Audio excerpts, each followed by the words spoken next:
Autism is a neurodevelopmental disorder that affects the social communication ability of a child and also affects their behavior.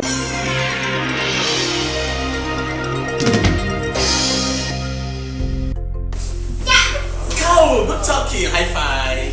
Awesome. There we go. I've been around for about 14-15 years working with children with autism and related disabilities.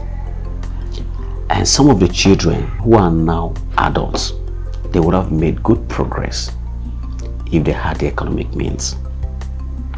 But they didn't have. So they went back to their, various homes. Some of them are locked up.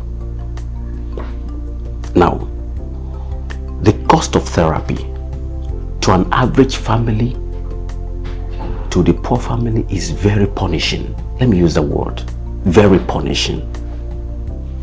It's very, very punishing.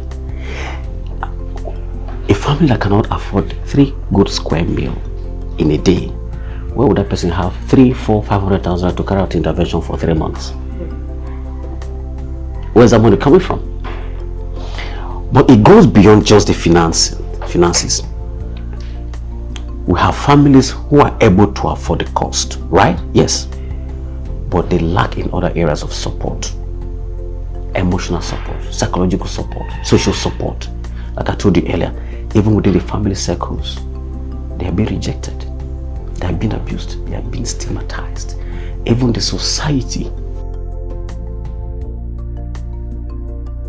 For you to really get the best out of your child, you can't just say, okay, one therapy fits all. No, you have to get a speech therapy, you have to get ABA, you have to get a lesson teacher separately, and then if this child is interested in sports, because the child doesn't, if it's a child that doesn't socialize, you have to get a one-on-one intervention. If it's art, you have to get a one-on-one intervention, piano, all kinds of stuff.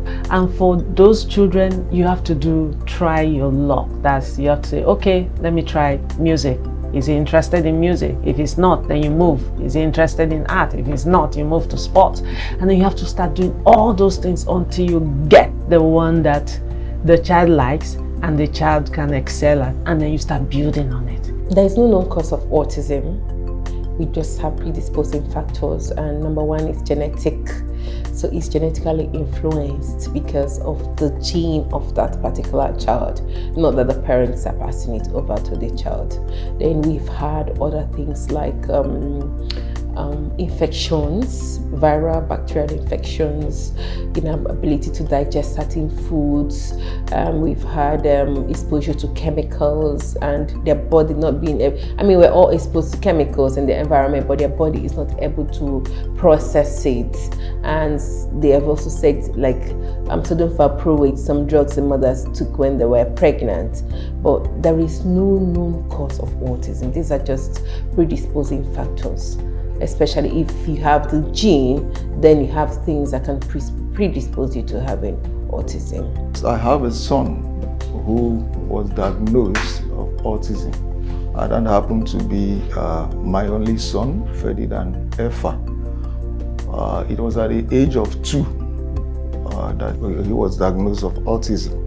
When I heard that, to me it was strange, even to my wife, because we then knew nothing about autism.